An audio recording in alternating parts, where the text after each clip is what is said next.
오늘 본문 3장을 보기 전에 2장을 잠깐 정리해 보도록 하겠습니다. 왕이 꿈을 꾸었는데 기억을 못해서 마음이 번민하고 잠을 이루지 못하고 있습니다. 병원에 가보면 아마 스트레스라고 하겠지요. 아니면 불면증이라고 하든가. 그때 왕이 그동안 야심차게 키워낸 인재들이 있습니다. 바로 이럴 때 써먹으려고 그동안 막대한 물질과 3년이라는 시간을 투자했었죠. 술사들을 불러서 2절에서 그의 꿈을 자기에게 알도록 요청을 했습니다. 그랬더니 술사들이 한다는 말이 4절에 왕께서 그 꿈을 종들에게 이르시면 우리가 해석하여 드리겠나이다 라고 합니다. 평범한 대화 같지만 술사들이 잘못 짚어도 한참을 잘못 짚은 겁니다. 왕은 이미 술사들에게 자신의 고민을 털어놓은 건데 술사들은 마치 왕이 사실을 감추고 있는 것으로 생각한 듯 왕이 알고 싶은 것을 말씀하여 주시면 우리가 해석할 테니까 우선 왕이 말씀을 해주세요 라고 요청을 한 겁니다. 여러분, 왕 같은 존재, 즉 왕처럼 높은 사람, 왕처럼 권위가 있는 사람, 왕처럼 큰 사람, 이런 사람들이 가장 싫어하는 거, 가장 피하고 싶어 하는 게 무엇인지 아십니까? 높은 사람, 큰 사람, 강한 사람, 이런 사람들이 가장 싫어하고 피하고 싶어하는 거, 바로 자신의 약한 모습을 드러내 보이는 겁니다. 누군가에게 의지해야 하는 상황에 처하는 것입니다. 본인이 무엇인가를 모르고 어떻게 갈지 당황하는 태도, 그런 모습을 보이는 거, 그거를 매우 싫어합니다. 왜냐하면 본인들이 권위자라고 생각하기 때문입니다. 제가 1993년도에 나이 31살 때 침례신학대학교 신학대학원에 입학을 했습니다. 수업을 듣는데 목회학이라는 과목을 듣는데 그 교수님께서 장차 여러분이 목사가 되고 앞으로 목회가 될 거니까 내가 아주 소중한 것을 알려주겠다라고 하시면서 우리에게 권면하신 말씀이, 여러분이 앞으로 목회를 하게 될 텐데 목사는 절대로 성도 앞에서 약한 모습을 보여서는 안 됩니다 라는 말씀이었어요. 저는 그 말씀이 무지하게 싫었습니다. 그런데 신학교를 졸업하고 전도사 시취를 받기 위해 선배 여러 목사님들 앞에서 면접을 보는데 선배 목사님들이 강조하시는 말씀이 비슷했습니다. 여러분이 앞으로 전도사도 되고 목사가 되고 사역자가 될 텐데 사역자는 절대로 성도에게 의지하는 모습을 보여서는 안 된다 였습니다.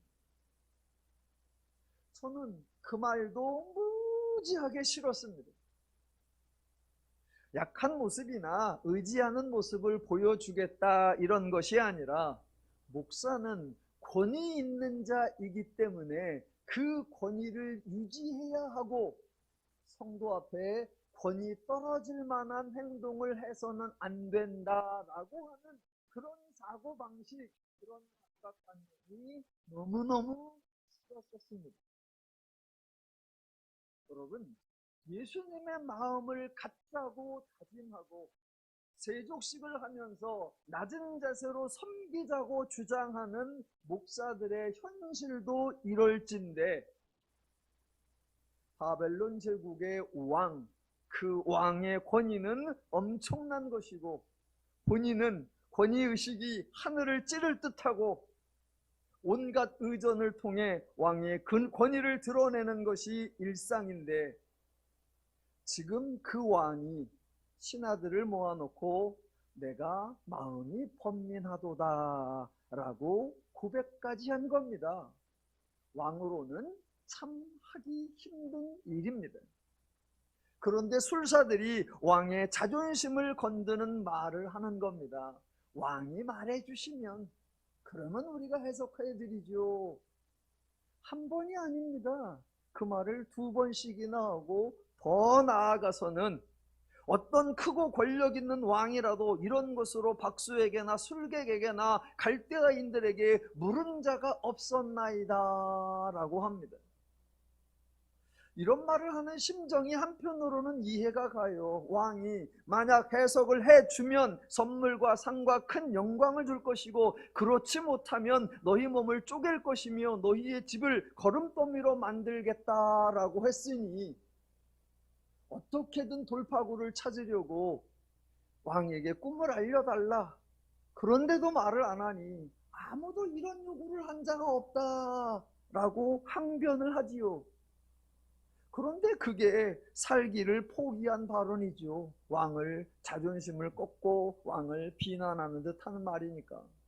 당연히 왕이 진노하고 통분하여 바벨론의 모든 지혜자들을 다 죽이라고 명령합니다. 예, 충분히 그럴 수 있다고 생각합니다. 자, 이렇게 왕으로서도 매우 난처한 상황에 처해 있고, 모든 술사들도 매우 절망스러운 상황에 처해 있을 때에 다니엘이 왕 앞에 나아갔고, 아무도 하지 못한 일을 다니엘이 했습니다. 왕이 꾼 꿈을 이야기해 주었고, 그 꿈의 해석까지도 자세하게 설명해 주었습니다. 그리고 마지막에는 이 꿈은 참되고 이 해석은 확실하니이다 라고 단언까지 했습니다. 왕은 다니엘에게 전날 밤에 무슨 일이 있었는지, 그 전날에 무슨 일이 있었는지 전혀 알지 못하고, 왕이 다니엘에게 무슨 일이 있었는지 궁금하지도 않습니다. 저와 여러분은 성경을 통해서 알고 있지만 왕은 전혀 모르지요. 다니엘이 친구들을 불러 모아서 하늘에 계신 하나님께서 이 은밀한 일에 대해 불쌍히 여겨서 바벨론의 모든 지혜자들과 함께 죽임을 당하지 않게 친구들과 함께 기도를 했는지 안 했는지 왕은 모르지요. 또 그날 밤에 은밀한 것이 환상으로 다니엘에게 나타나 보임에 다니엘이 그것을 보고 하늘에 계신 하나님께 찬송을 드렸다는 것, 그것도 왕은 전혀 모릅니다. 왕의 입장에서 생각해보면 왕이 아는 것은 딱 한 가지입니다. 다른 모든 술사들은 하지 못한 것, 그것을 다니엘이 했다는 겁니다. 다니엘이 꿈을 말하고 다니엘이 꿈을 해석한 거지요. 다니엘이 왕의 고민을 해결해 준 겁니다. 왕이 번민하고 있었는데 그 마음에 평안을 찾게 해 주었고, 잠을 이루지 못하고 있었는데 잠을 이루게 해 준 겁니다. 왕의 입장에서 보면 다니엘이 큰일을 했어요. 다니엘이 엄청난 일을 했어요.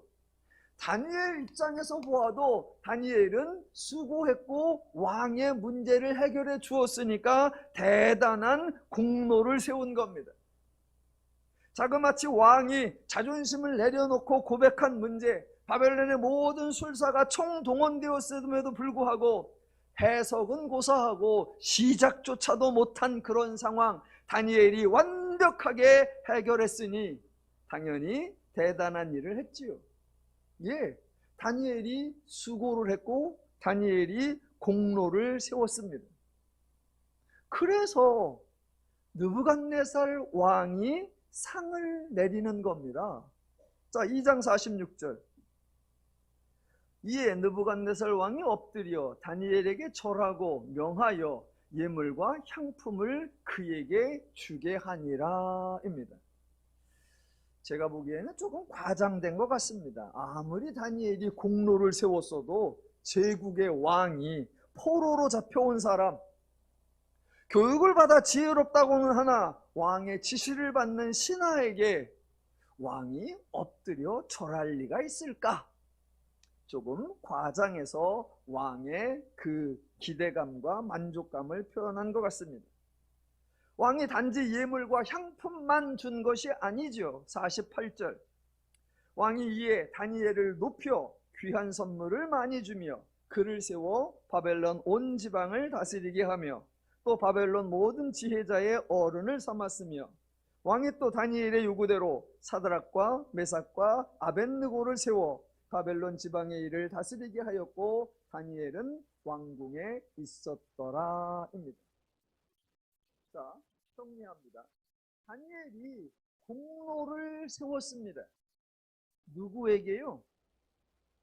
느부갓네살 왕에게.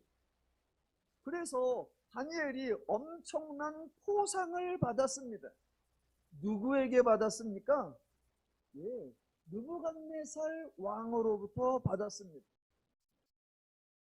자, 지금 누가 누구에게 공로를 세웠고 누가 누구에게 상을 주었고 누가 누구에게 받았는가를 정확하게 이해해야 한다라는 것. 느부갓네살 왕에게 공로를 세웠고 느부갓네살이 다니엘에게 상을 주었고 다니엘은 느부갓네살에게서 상을 받았습니다. 이 말 속에 다른 말을 하면 안 됩니다. 예를 들면 갑자기 본문에서 하나님이 다니엘의 믿음을 대견하게 여기시고 다니엘의 충성을 기쁘게 여기셔서 바벨론 제국의 관리라고 하는 큰 신분, 높은 직위, 큰 복, 큰 상을 주셨습니다 라고 말하면 안 됩니다. 왜냐하면 다니엘은 하나님에게 공로를 세운 적이 없기 때문입니다. 당연히 하나님이 다니엘에게 상을 주실 이유도 없고 상을 주신 내용도 없습니다.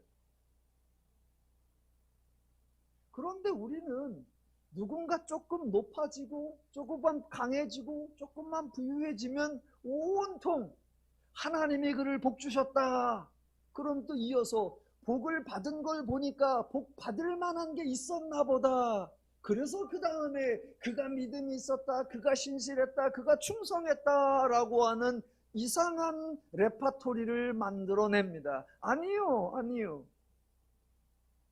자, 다니엘과 비슷한 사건이 구약성경 창세기에도 나오죠. 요셉이라고 하는 인물이 나오는데 요셉도 애굽의 바로 왕의 꿈을 해석해 주어서 바로에게 공로를 세웠고 그래서 바로가 요셉에게 상을 내려 총리가 되게 한 것입니다. 하나님이 요셉에게 복을 주사 애굽이라는 큰 나라의 총리가 되는 출세를 하게 하셨다. 아니요. 요셉이나 다니엘이 하나님에게 공로를 세운 것이 없습니다. 당연히 하나님에게 상 받을 만한 이 일을 한 것이 없습니다. 생각해 보세요. 요셉이나 다니엘이 하나님에게 무슨 일을 했지요? 하나님의 사역에서 무슨 중요한 결정적 역할을 했지요? 하나님도 어쩔 수 없는 것을 요셉이나 다니엘이 나서서 무엇을 도와주었고 무엇을 해결했지요? 요셉이나 다니엘이 아니었으면 이루어지지 못할 일을 요셉과 다니엘이 나타나서 완성해낸 게 무엇이 있지요? 하나도 없습니다. 하나도 없어요. 요셉이나 다니엘의 경우 하나님을 위해 큰 일을 하고 수고를 하고 공로를 세워서 하나님께 상을 받은 것 아닙니다. 정반대이지요. 요셉이나 다니엘 모두 위기에 처해 있을 때 하나님이 간섭하셨고 하나님이 역사하셔서 요셉이나 다니엘 모두 하나님에게 은혜를 받은 것이지요. 자, 요셉이 형제들에 의하여 팔림을 받았고 그렇게 해서 끌려가다가 애굽에 가서 보디발 장군의 집에 가서 종노릇을 하고 있습니다. 거기서 참 잘 풀려서 일을 하고 있는데 어느 날 장군의 아내의 미혹 때문에 누명을 쓰여서 감옥에 가게 되었습니다. 요셉의 입장에서는 매우 억울하지요. 그렇게 억울한 일을 당해놓고도 요셉이 아무 말도 안 했다. 참으면서 견뎠다라고 말합니다. 여러분, 그건 수고가 아니에요. 왜? 안 참으면 어쩔 건데? 거기서 만약 요셉이 내가 진실을 밝혀야 되겠다라고 하면 살까요? 감옥으로 갈까요? 그냥 죽을까요? 그냥 죽습니다. 장군님, 저를 거두어 주셔서 감사하고 그동안 베풀어 주신 사랑에 감사하면서 제가 이 집안의 비밀을 하나 알려드리겠습니다. 장군님, 사모님을 믿으시면 안 됩니다. 사모님이 저에게 껄떡대었습니다. 제가 절제했으니 다행이지 큰일 납니다. 이참에 사모님을 바꾸시지요. 장군님, 고맙다. 네 덕분에 장가 한 번 더 가는구나. 아닙니다. 아니에요. 아니에요. 설령 그게 팩트라고 할지라도 장군이 요셉의 말을 듣고 요셉을 인정해 줄 리가 없습니다. 요셉은 말하면 죽는 거예요. 억울하긴 하지요. 뭐 그렇게 해서 감옥에 갔습니다. 자, 감옥에 갔는데 감옥에서 그렇게 누명을 쓰고 왔다고 생각을 할까요? 거기 있는 모든 사람들이 야, 여기 있는 죄수들에게 다 물어봐라. 억울하지 않은 사람 있나? 그리고 네가 뭐 장군의 부인을 뒤집어 씌우려고 그랬어? 옥에서 옥생활이 편안할 리가 없습니다.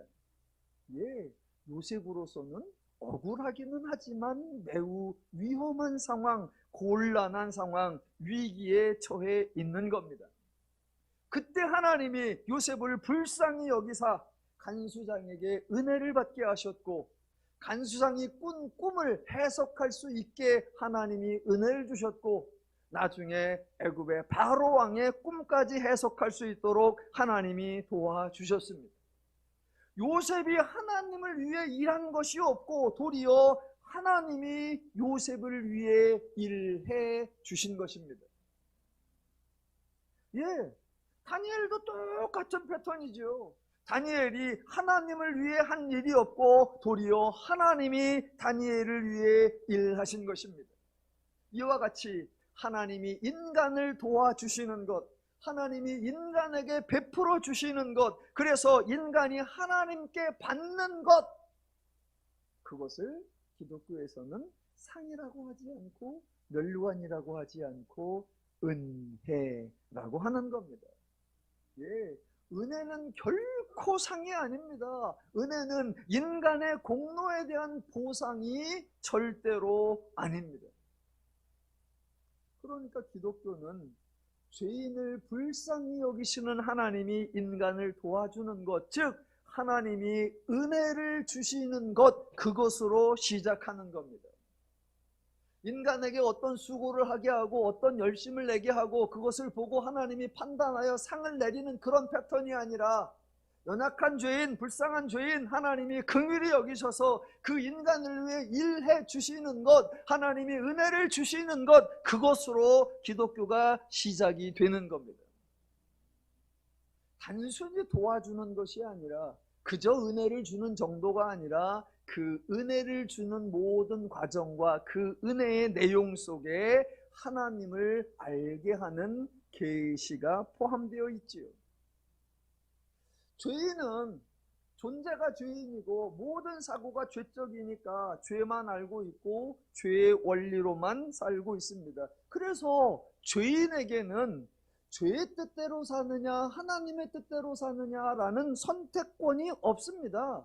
죄인은 그냥 죄로 사는 겁니다. 무슨 생각을 하든 무슨 행동을 하든 죄의 범주 안에 있는 겁니다. 이 죄인이 매사에 신중하면 신중한 죄인이고, 이 죄인이 평상시에 친절하면 친절한 죄인이고, 이 죄인이 아주 착하면 착한 죄인입니다. 그러니까 이 표현들에서 죄인이라고 말할 때는 하나님과 인간의 관계를 기준으로 하는 표현이고, 착하다, 선하다라고 할 때는 인간의 행동을 기준으로 하는 표현이에요. 그러니까 이 표현 속에 전혀 다른 두 개의 기준이 들어가 있는 겁니다. 종종 어떤 분들이 목사님, 선한 사람인데 선한 죄인, 그게 말이 됩니까? 예, 그거는 기준을 잘 모으는 거예요. 종종 우리가 복음을 전하면 사람들이 늘 하는 질문이 이거죠. 예수 믿으십시오. 예수 믿어야만, 오직 예수로만 구원받습니다. 라고 하면 꼭 나오는 질문. 예수 믿는 나쁜 놈과 예수 안 믿는 착한 분, 그 중에 누가 구원을 받습니까? 그럼 우리는 예수 믿는 사람이 구원받습니다. 그러면 예수 믿는 나쁜 놈이 구원받는다는 게 말이 되냐? 예수 안 믿어도 법 없이도 사는 그렇게 착한 분이 구원 못 받는다는 게 말이 되냐? 그 말 자체가 말이 안 되는 거예요. 그 표현에 담긴 기준, 그 표현에 담긴 의미를 혼동하기 때문에 생긴 잘못된 표현입니다. 자, 그렇게 죄만 알고 죄로 생각하고 죄로 행동하는 그 죄인에게 하나님이 은혜를 주셔서 하나님을 알게 하고, 이제 그 사람이 이전에 알고 있던 죄와 새롭게 배운 하나님을 알아서 죄의 원리로 살 거냐 하나님의 원리로 살 거냐 드디어 선택하게 하는 겁니다. 기존에 알고 있던 죄의 원리로 생각하고 죄의 원리를 따라 행동하면 죄의 결과가 임하는 것이고, 은혜로 알게 된 하나님의 원리를 배워서 그 하나님의 원리대로 행동하면 하나님의 열매, 하나님의 결과가 나타나는 거예요. 왜 비슷한 말을 반복하느냐? 죄의 원리로 행동하면 하나님이 진노하사 형벌을 내리신다? 아니요. 하나님의 원리로 행동하면 하나님이 기쁘게 여기사 상을 내리신다? 아니요. 기독교는 상벌이 개입되는 게 아닙니다. 죄의 원리로 행동하면 죄의 결과, 죄의 열매가 나타나는 것이고, 하나님의 원리로 행동하면 하나님의 결과, 하나님의 열매가 나타나는 거예요. 기독교는 먼저 은혜를 주고 시작하는 겁니다. 제가 상벌을 내리지 않는다고 그러면 저는 사람들이 반가워할 줄 알았어요. 그랬더니 상벌을 내리지 않는다니까 되게 화를 내요. 그래서 화를 내길래 저는 상을 주지 않는다고 하니까 상 받을 기회를 없애는 것 같아서, 본인은 상 받고 싶었는데 상 받는 게 없다고 하니까 서운해서 싫어하나 보다 그랬더니 아니에요. 예전에 한번 설교를 끝내고 그랬더니 어느 분이 정색을 하고 찾아와서, 저는 목사님 설교에 도무지 동의를 할 수가 없습니다. 그래서 어느 부분이요? 그랬더니 하나님께서 벌 주지 않는다는 부분을 동의할 수 없습니다. 그래요. 그래서 제가 간곡하게 부탁드렸죠. 벌 많이 받으시라고.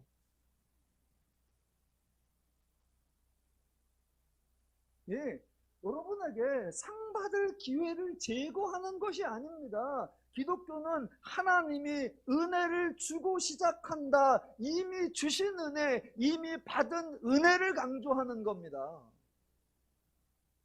자, 다니엘서 2장에서 다니엘이 느부갓네살에게 공로를 세웠고, 그래서 느부갓네살에게 상을 받았다라는 것을 아시고 오늘 3장으로 가보겠습니다. 3장을 보면 1절에 왕이 금으로 신상을 만들어서 바벨론 지방의 두라 평지에 세웠다라고 합니다. 이 두라 평지가 어디인지 아직도 잘 모릅니다. 여하튼 금으로 신상을 만들었다고 하는데 높이가 60규빗이요 너비가 6규빗이라고 합니다.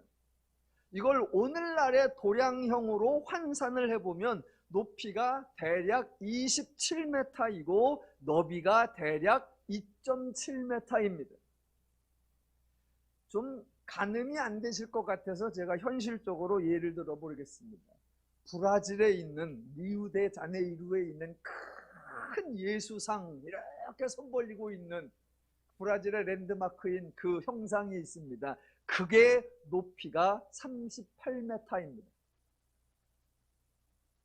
그러니까 세계 8대 불가사의 중에 하나라고 하는 그 석상이 높이가 38m인데, 고대 시대에 왕이 금신상을 세웠는데 높이가 27m라고 합니다. 참고적으로 하나 더 말씀을 드리자면, 한 2달 전에 제가 말씀을 드린 적이 있는데, 어느 기독교 단체에서 천안 지역에 기독교 테마파크를 형성하겠다라고 사업 발표회를 한 적이 있어요. 그래서 그 한가운데에 지구에서 가장 큰 예수상을 세우겠다라고 계획을 발표한 적이 있습니다. 그때 그 예수상 높이가 70m였습니다. 감이 안 잡히니까 놀래지도 않아. 네.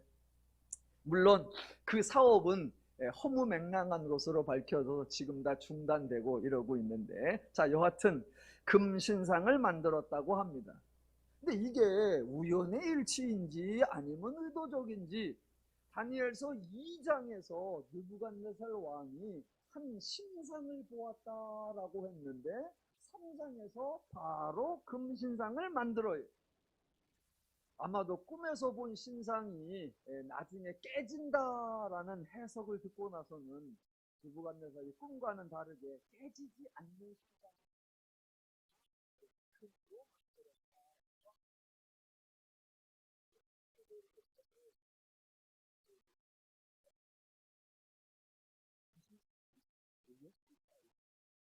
인상의 형상이었을까요? 아니면 느부갓네살 왕 자기의 형상이었을까요?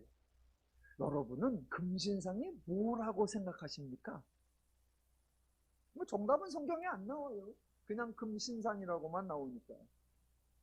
그래서 장로님하고 저하고는 둘이 고민하다가 이거는 아마 자기의 형상일 거다. 왕이 자기 권위를 마음껏 드러내고 싶은데 다른 신의 형상을 크게 만들어 놓을 리가 없고, 그 신의 아들인 자기의 권위를 드러내려고 자기의 신상을 크게 만들어 놓았을 거다. 뭐 저희 장모님하고 저는 그렇게 결론을 내렸습니다. 자, 여하튼 고대에는 신과 왕이 하나로 연결되어 있었기에 신상을 세웠다는 것은 종교적인 의미를 갖기도 하며 동시에 왕의 권위를 높이려는 의미를 갖기도 합니다. 당연히 낙성식이 화려하지요.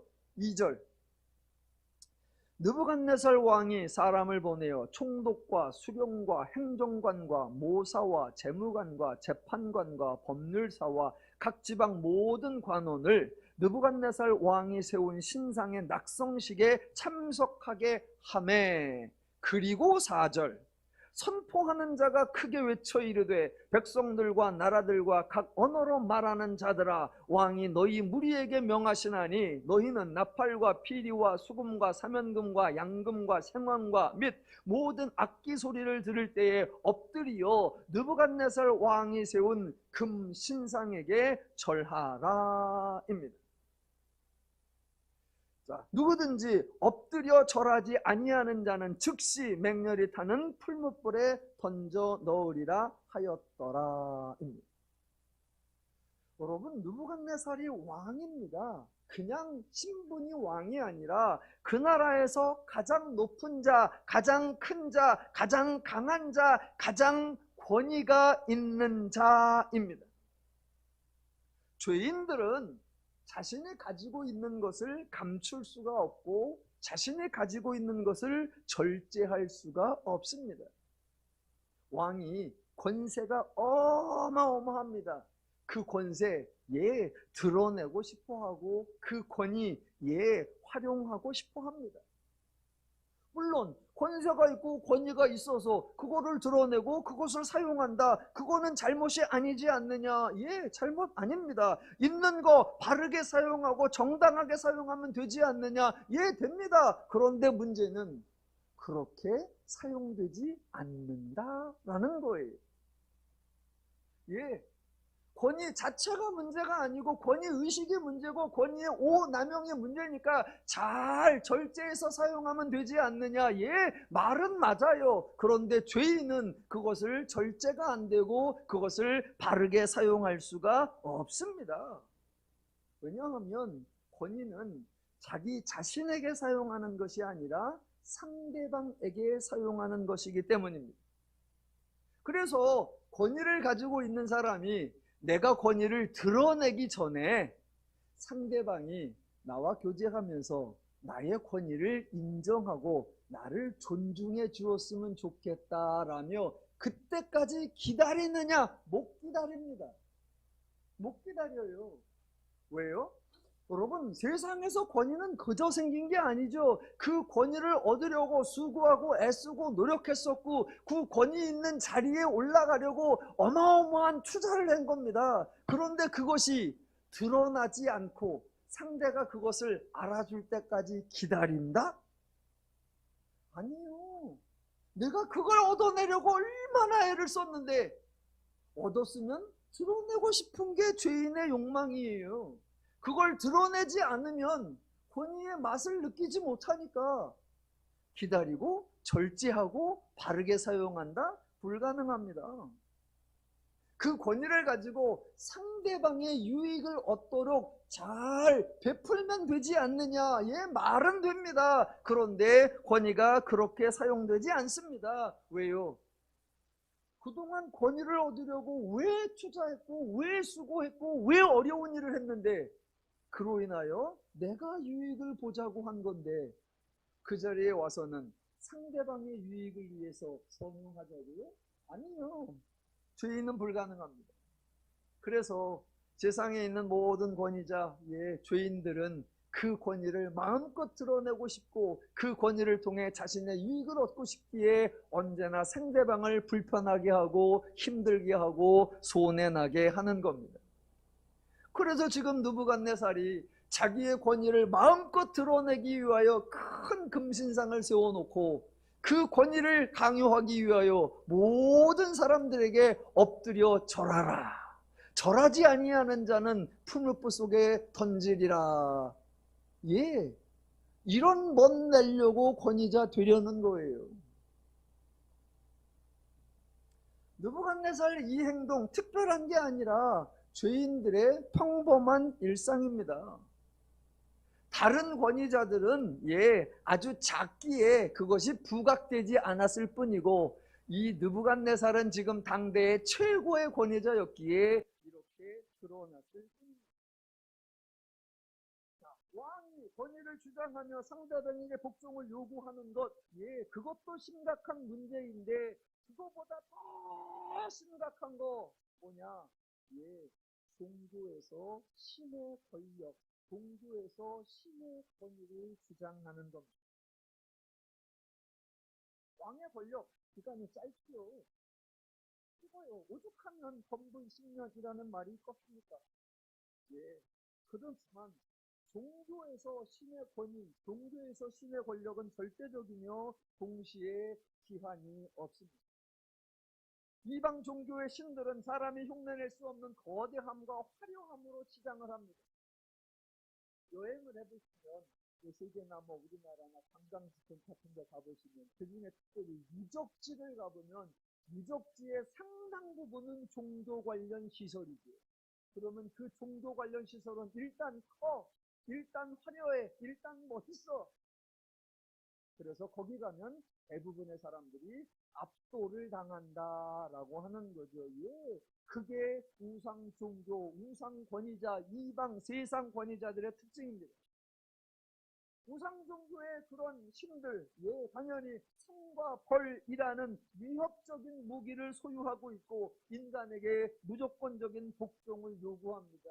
그 신에게 질문할 수 없고 따질 수 없고 의견을 낼 수 없고 어떤 저항도 할 수 없습니다. 그저 그 권위 앞에 굴복해야 합니다. 그 상징적 표현이 바로 절하는 것입니다. 신으로서는 가장 권세를 드러내는 것이요 인간으로서는 가장 굴욕적인 행동, 신 앞에 절하라. 죄의 종교, 우주의 종교는 인간을 존중하지 않습니다. 저는 우리 하나님은 너무 멋있는 거예요. 우리 하나님은 너무 고마운 거예요. 우리 기독교가 너무 고급스러운 거예요. 너무 우아해. 저는 그래서 이 하나님이 천박해 주는 거, 기독교가 찌질해지는 게 너무 속상해요, 속상해. 그러니까 또 설명해 봅니다. 하나님은 세상과 달라요. 하나님은 죄와 달라요. 그 다르다가 이제 거룩이랬습니다. 하나님은 거룩한 분이세요. 그 하나님을 섬기는 기독교의 종교 양식도 달라요. 뭔 말을 하려고 하는지 아시죠? 지금 느부갓네살이 금시장 만들어 놓고 절하라 그랬습니까? 예, 우리 하나님은 기본적으로 뭐라고 하신다? 어떠한 형상도 만들지 말라라고 하십니다. 엄밀하게 말하면 사실 그런 말씀 하실 것도 없어요. 왜? 사람은 하나님의 형상을 만들 수가 없습니다. 만들어 보세요. 만들어 보세요. 왜 만들면 되지? 못 만들어요. 왜 못 만드느냐? 하나님을 본 적이 없는데. 본 적이 없는데 어떻게 만들어요? 그러니까 만들지 마라 말할 것도 없어요. 그리고 무엇인가 만들었다 그러면 그건 하나님하고는 아무 상관이 없어요. 그런데 하나님은 굳이 만들지 마라 라고 하시고 더 나아가 절하지 말라라고 하십니다. 종종 이제 어떤 분들은 이제 문법적으로 막 강조를 하십니다. 하나님이 금지 명령을 내렸다라고 하시죠. 그러나 엄밀하게 따지면 너는 만들 수 없다, 너는 절할 수 없다입니다. 그러면 굳이 말씀하지 않으셔도 되는데 하나님은 일부러 형상을 만들지 말고 절하지 말라라고 하십니다. 왜요? 사람이 할 수 없어서 못하는 게 아니라 하나님 스스로가 그런 것을 원치 않으시며 하나님 스스로가 그런 것을 거부하신다라는 것을 강력하게 밝히시는 겁니다. 예, 권위의 시초가 하나님이고 궁극적 권위자가 하나님이십니다. 그분은 창조주이시기에 모든 것에 대해 권위가 있으십니다. 권위를 사용할 자격이 있으시고 권위를 부리셔도 되고 권위에 걸맞는 대접을 받으셔도 되고 인간에게 하나님의 권위에 복종하라고 요구하셔도 됩니다. 그런데 우리 하나님은 하나님과 인간의 관계에서 권위자와 복종자, 권세자와 피지배자 그런 관계를 형성하지 않으시는 겁니다. 하나님이 인간 위에 높아져서 군림하기를 원치 않으시고 인간이 하나님 아래에 낮아져서 복종하기를 원치 않으신다라는 겁니다. 하나님이 이런 것을 겸손으로 가끔 보여주는 것이 아니고 하나님이 인간에게 긍휼을 가끔 베풀어 주는 것이 아니라 태초로부터 지금까지 일관되게 신실하게 하나님이 인간 위에 계시지 않으셨고 인간을 하나님 발 아래 두지 않으셨고 당연히 하나님의 권세로 명령하거나 지시하지 않으셨고 인간을 통제하지 않으셨고 상과 벌을 무기로 인간을 조종하지도 않으셨습니다. 그래서 세상에 그 어떤 우상에게도 적용되지 않는 표현을 하나님에게만 쓰는 표현이 있는 거예요. 뭐라고요? 우리 하나님은 인격적인 분이시다라는 표현입니다. 여러분은 안 그러니까 제가 여러분에게 부탁할 일은 없지만 제발 부탁드리기는 타종교의 방식, 세상 권위자의 태도를 하나님에게 적용하지 말아달라라는 겁니다. 하나님이 다른 분이기 때문에 기독교 신앙 패턴이 다르고 그렇기 때문에 기독교의 표현도 달라져야 된다라는 겁니다. 그런데 계속 기독교가 하나님의 권위를 주장하고 하나님의 권세를 강조하고 그 하나님 앞에 인간은 복종해야 하고 하나님은 명령하셨으면 우리는 의견도 내지 말고 자기 생각도 내지 말고 오직 따르라. 그것이 의무다.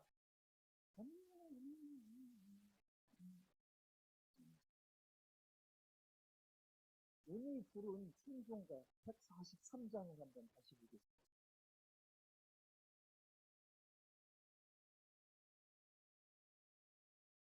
웬말인가 날 위하여 죽어라 가셨네. 참 고마워요. 그런데 갑자기 이 벌레 같은 날 위에 큰애 받으셨네. 오늘 이 자리에 벌레가 바글바글 하네요. 그러니까 이런 표현이 기독교적인 표현이 아니란 말입니다. 하나님은 우리를 보고 이 벌레들아 안 그러십니다. 그런데 여기 왜 갑자기 벌레 같은 이게 나왔느냐. 예, 성경에 이런 표현을 해놔서 그래요. 이제 찬송관 옆에 두고 구약성경 이사야로 한번 가보세요. 제가 성경 읽을 때마다 이게 뭐지? 왜 이렇게 해놨나 궁금했던 거. 이사야 41장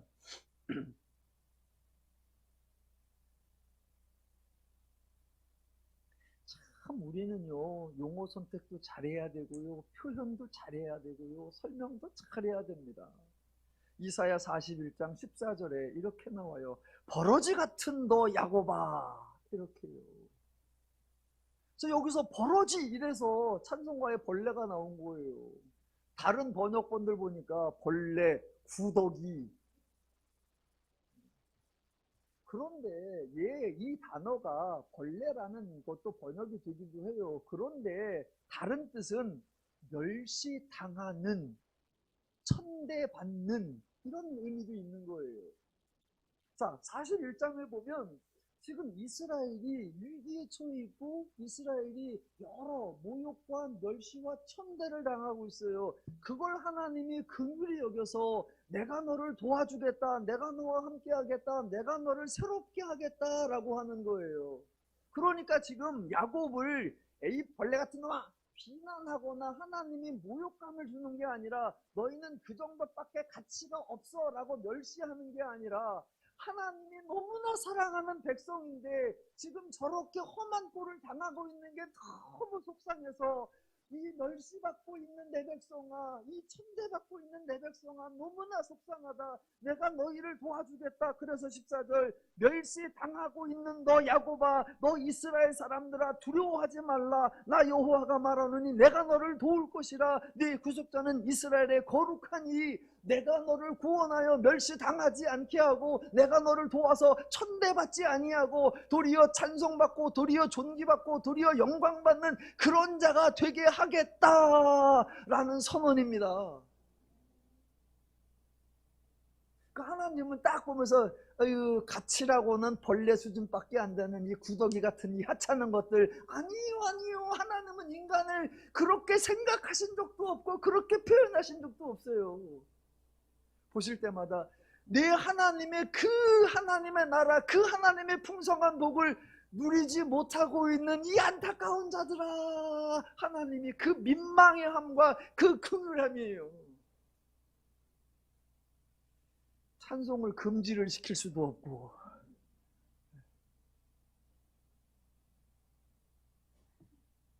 예, 지금 다니엘서 3장에서 권위자의 모습과 우리 진정한 권위자인 하나님의 모습이 얼마나 다른가를 대조하려고 하는 겁니다. 자, 7절로 가보겠습니다. 다니엘서로 돌아옵니다. 3장 7절에 의하면 모든 백성과 나라들과 각 나라의 언어를 말하는 자들이 느부갓네살 왕이 세운 금신상에게 엎드려 절했다라고 합니다. 자, 이때 절하지 않은 사람들이 있습니다. 12절 다니엘서 3장 12절 이제 몇 유다 사람 사드락과 메삭과 아벤느고는 왕이 세워 바벨론 지방을 다스리게 하신 자이거늘 왕이요 이 사람들이 왕을 높이지 아니하며 왕의 신들을 섬기지 아니하며 왕이 세우신 금신상에게 절하지 아니하니이다. 그러니까 저는 이런 구절 볼 때마다 매우 궁금한 게 있어요. 뭐가 궁금하냐? 절하지 아니한 사람이 있는데 그 중에 다니엘의 이름은 없어요.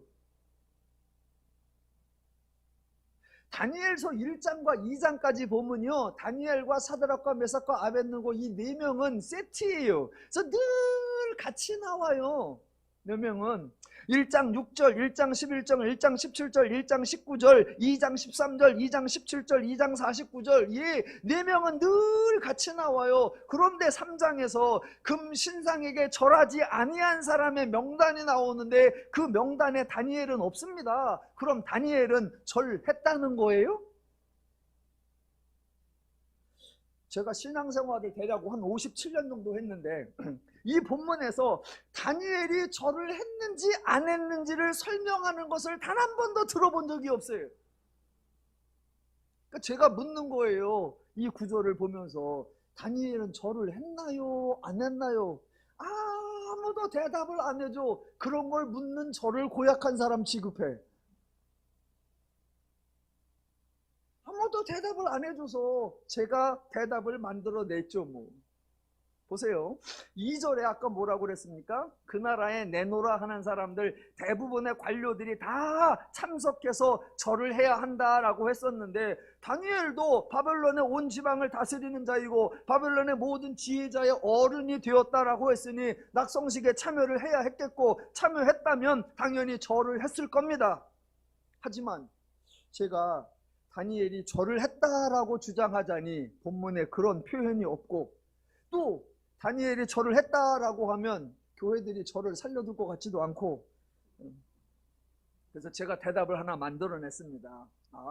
절하지 아니한 사람 명단 중에 다니엘은 없다. 절을 한 거냐 안 한 거냐? 아니. 낙성식에 참석을 한 거냐 안 한 거냐? 아니. 다니엘은 해외 출장 갔다. 제가 만들어낸 최상의 해석이에요. 혹시 더 좋은 해석이 있으면 알려주시기 바랍니다. 그런데요, 성경이 참 재미있어요.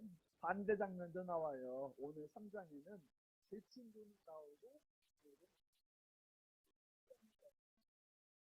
나오는데,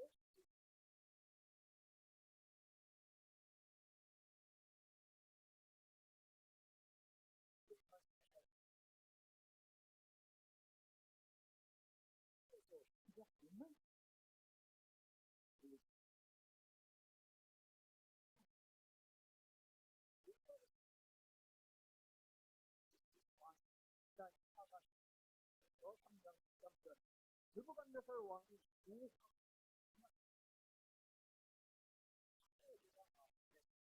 그 사람들을 왕이 앞으로 끌어온지라. 중간에 대화는 다음 주에 보기로 하고요. 19절, 느부갓네살이 분이 가득하여 사드락과 메삭과 아벳느고를 향하여 얼굴빛을 바꾸고 명령하여 이르되 그 풀무불을 뜨겁게 하기를 평소보다 7배나 뜨겁게 하라 하고 군대 중 용사 몇 사람에게 명령하여 사드락과 메삭과 아벳느고를 결박하여 극렬히 타는 풀무불 가운데 던지라 하니라. 그러자 그 사람들을 겉옷과 속옷과 모자와 다른 옷을 입은 채 결박하여 맹렬히 타는 풀무불 가운데에 던졌더라 입니다.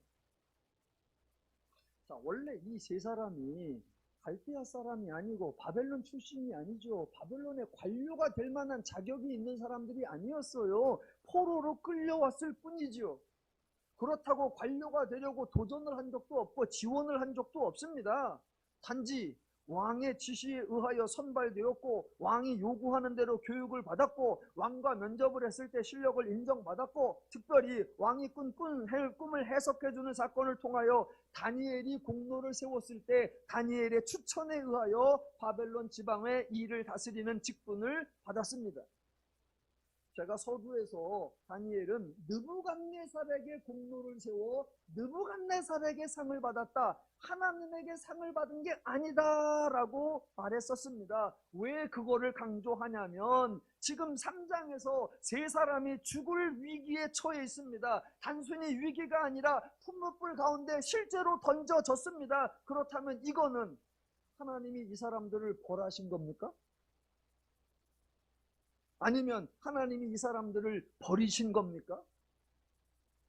그렇게 접근할 문제가 아니다라는 겁니다.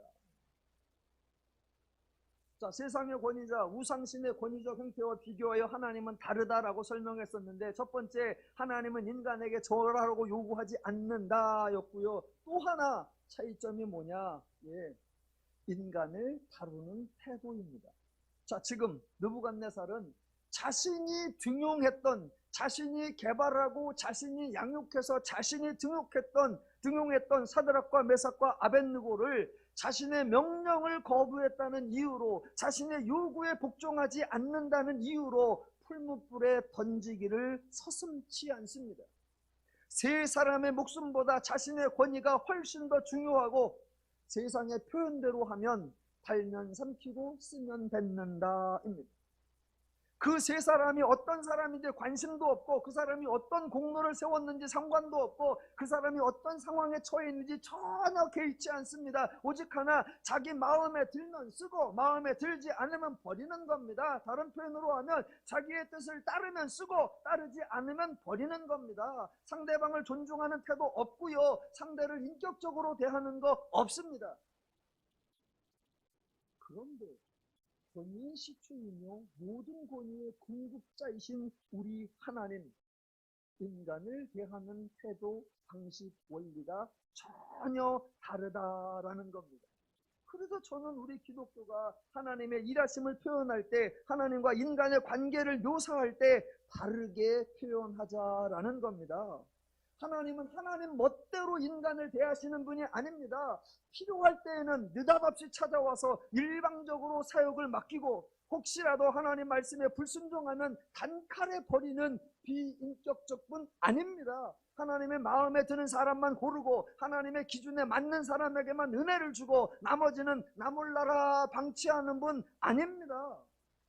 우리 하나님은 그런 분이 아닙니다. 오직 하나님만이 자기가 택하신 백성, 자기가 태우신 사람을 버리지 않으십니다. 인간이 하는 거 봐서 하나님의 태도, 하나님의 행동을 결정하지 않습니다. 하나님의 기준을 제시해 놓고 인간을 시험하지도 않습니다. 누구는 사랑하고 누구는 미워하고 편파적이지도 않으십니다.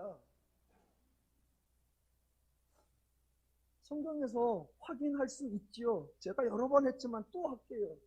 출애굽한 이스라엘 백성이 광야 기간 내내 하나님께 원망하고 불평하고 불순종했습니다. 그래서요, 하나님이 이스라엘 버렸나요? 더 이상은 내 백성이 아니다라고 포기하셨나요? 아니요. 기껏 은혜를 주어서 출애굽시켰더니 광야에 나오자마자 금송아지를 만들었습니다. 그래서요, 하나님이 불기둥 꺼버렸나요? 구름기둥 날려버렸나요? 아니요. 그들이 무슨 짓을 하든 여전히 불기둥, 구름기둥을 세워서 광야 기간 내내 백성들을 인도해 주셨습니다. 아무리 하나님을 비난해도 하나님은 바위를 쳐서 바위를 명하여 물을 내어 마시게 하셨습니다. 왜요? 하나님의 권위가 무너지는 것보다 백성들의 생명을 보존하는 것, 그게 하나님에게 훨씬 더 소중한 겁니다. 모세가 대놓고 하나님의 명령 어기는 거예요. 불순종이에요. 그런데 하나님, 예, 일단 물을 내시는 거예요. 그래서 백성들 마시게 하는 거예요. 아주 억지 주장을 하죠. 애굽에 매장지가 없어서 우리를 이끌어내었느냐. 하나님 앞에 거지 같은 생떼를 쓰고 어거지를 쓰죠. 그래서요, 하나님이 만나 중단하나요? 아니요. 그런 그들 먹으라고 40년 내내 하루도 거르지 않고 만나를 공급해 주시는 분, 그분이 우리 하나님이십니다. 하나님이 비난받는 거, 하나님이 조롱받는 거, 하나님이 야유받는 거, 그거보다 더 중요한 게 내 백성의 생명이요, 내 백성의 삶이요, 내 백성의 평안이요, 그게 하나님의 인간에 대한 태도이십니다. 왜? 광야 기간만 그랬나요? 아니요. 하나님에 들어가면 이제 척하면 하나님을 버리고 하나님을 잊고 하나님을 떠나고 대신 바알과 우상 아세라를 섬기고 우상을 섬겼다. 그래서요, 하나님이 이스라엘을 포기하시던가요? 아니요. 사사를 세우시고 또 사사를 세우시고 또 사사를 세우셔서 이스라엘을 계속해서 도우시죠. 하나님 마음에 안 든다고 하나님의 역할을 소홀히 하신 적 없습니다. 이스라엘의 태도가 불량하다고 하나님이 하실 일을 중단하신 적 없습니다. 하나님 자존심 내세우지 아니하고 하나님 권위를 주장하지 아니하고 그 하나님의 모든 것으로 인간의 자유와 평화와 안식을 위하여 수고하시고 애써주시고 일해주시는 분, 그분이 우리 하나님이십니다. 하나님이 불순종한 사람을 버렸다 라고 말해요. 그런 오해의 대표적 사례가 이스라엘의 초대왕 사울입니다. 하나님이 사울을 왕으로 세우고 아말렉과의 전쟁을 할 때 전리품을 남기지 말고 다 죽이라라고 했더니 사울이 양과 소를 살려두었다라고 해서 하나님이 사울을 버렸다라고 합니다. 순종할 때는 들어 쓰시지만 불순종하면 하나님이 버린다라고 참담한 말을 합니다. 아니요. 질문해 볼게요. 그래서요, 사울이 왕위에서 쫓겨났나요? 그 아말렉과의 전쟁 이후에 이제 왕에서 내려와서 고향으로 돌아가 옛날처럼 농사 짓고 살았나요? 아니요. 사울은 죽을 때까지 왕이었습니다. 중간에 미쳤지요? 예, 미친 왕이었어요. 사울은 죽을 때까지 왕이었어요. 내려온 적이 없습니다. 하나님께서 몰아내신 적이 없어요. 다윗을 보내어서 사울을 죽여버리고 네가 새로운 왕으로 등극하라 하신 적이 없습니다. 사울은 죽을 때까지 왕 노릇했습니다. 심지어는 사울의 아들이 왕을 이어받아서 3년간 통치하기까지 했습니다. 하나님 사울 버리신 적 있나요? 없습니다. 에이, 왕이야 그냥 명분으로 세워놓은 거고 그 다음부터는 사울이 하는 일마다 족족 하나님이 다 틀어서 다 실패하게 만들었잖아요. 아니요, 그런 적 없습니다. 그 이후에도 사울이 전쟁 나가면 다 이깁니다.